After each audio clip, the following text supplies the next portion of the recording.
Hello, and welcome to the Office of the Patriot. If you are a returning viewer or subscriber, welcome back. And thank you for your continued viewership. It is appreciated. If you are new to my channel, well, congratulations on finding it. It's my hope that you find the content worth coming back for. My name is Myron Ybarra, and I'm your host.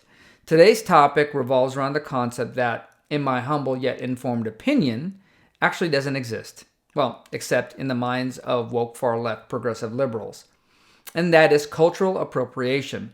However, before I get into the topic, I would like to get your take. Do you believe that the idea or concept of cultural appropriation exists today?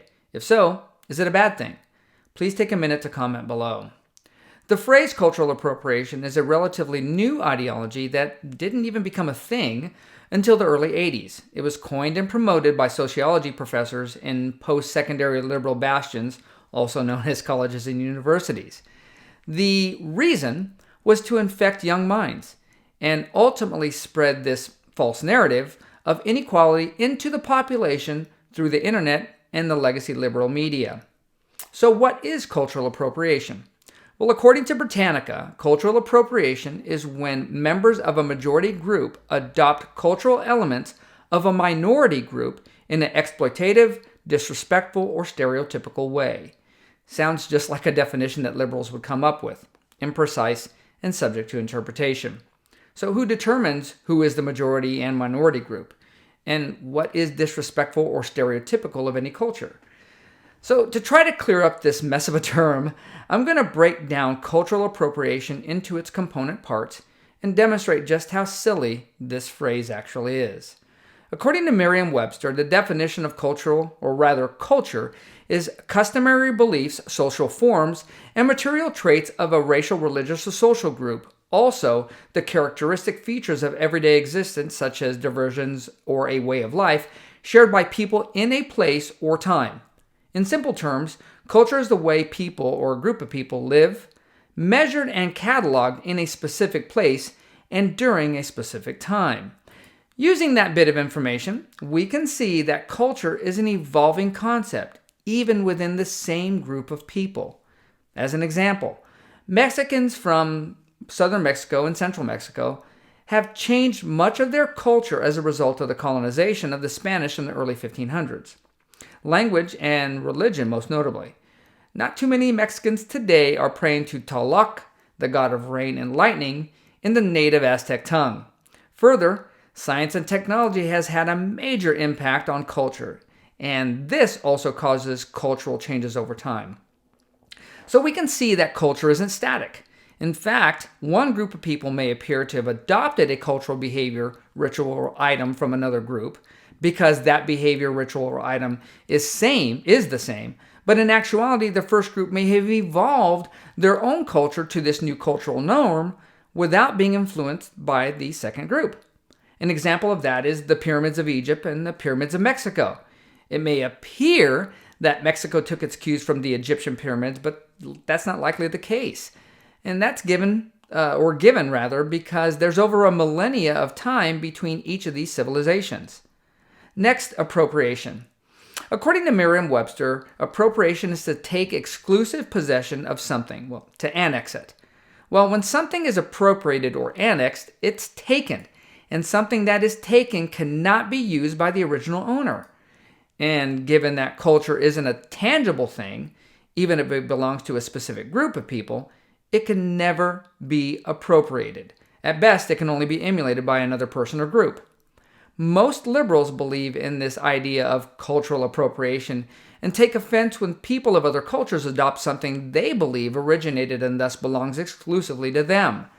The idea that because someone is not of the same race or ethnicity or the offended person, they cannot dress like them or talk like them or pray like them is absolutely absurd. I recently watched an episode of PragerU where Will Witt, the man on the street, walked around a college campus dressed in a Mexican poncho, sombrero, and he carried around some maracas. He asked other students he came across whether or not they believed his costume was offensive, and virtually every single one said yes, because he's not Mexican. They claimed it was cultural appropriation. And then he wore that same costume while visiting Olvera Street in downtown Los Angeles, California, and spoke to a number of Mexican Americans who were working or shopping in the area.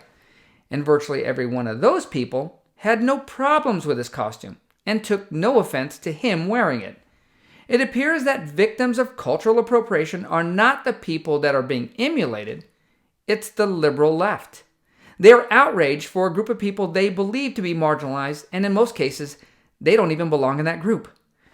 In another example of this false narrative of cultural appropriation, the idea of braiding hair close to the scalp in rows, often referred to as cornrows, belonging to Black Americans.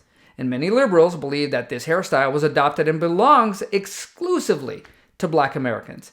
However, if we go back in time, again over a millennia, we find that Vikings also wore their hair in tight braids and even dreadlocks.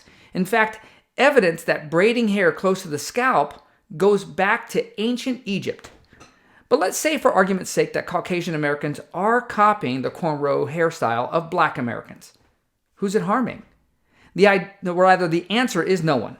The idea, and thus the beauty of America, is that people from all over the world bring their culture, traditions, and values to the United States when they become citizens. The process of integrating into American society mandates that these cultural traditions are practiced openly and thus shared with and embraced by all Americans. Are we going to have situations where a person or group of people gets offended because some other group or person did something or said something that the first group found culturally insensitive? Well, of course. When you mix different people from different walks of life and thus cultures, sometimes there's going to be friction. But embracing the idea of forcing people to only behave, pray, dress, or do anything else with only their culture for fear of offending another person or group only separates us more. So no matter your race, creed, color, or ethnicity, I say, do what makes you happy. If you want to braid your hair into cornrows, go right ahead. If you want to straighten your hair, well, that's okay too.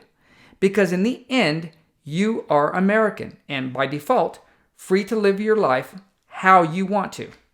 For those of you who still believe that cultural imitation is bad, remember, imitation is the most sincere form of flattery. Well, that's all I have for this episode. I want to thank you for tuning in. And if you enjoyed the content, please take a minute to subscribe, like, and share my channel on your social media. It is appreciated. And as always, have a great day and stay safe out there.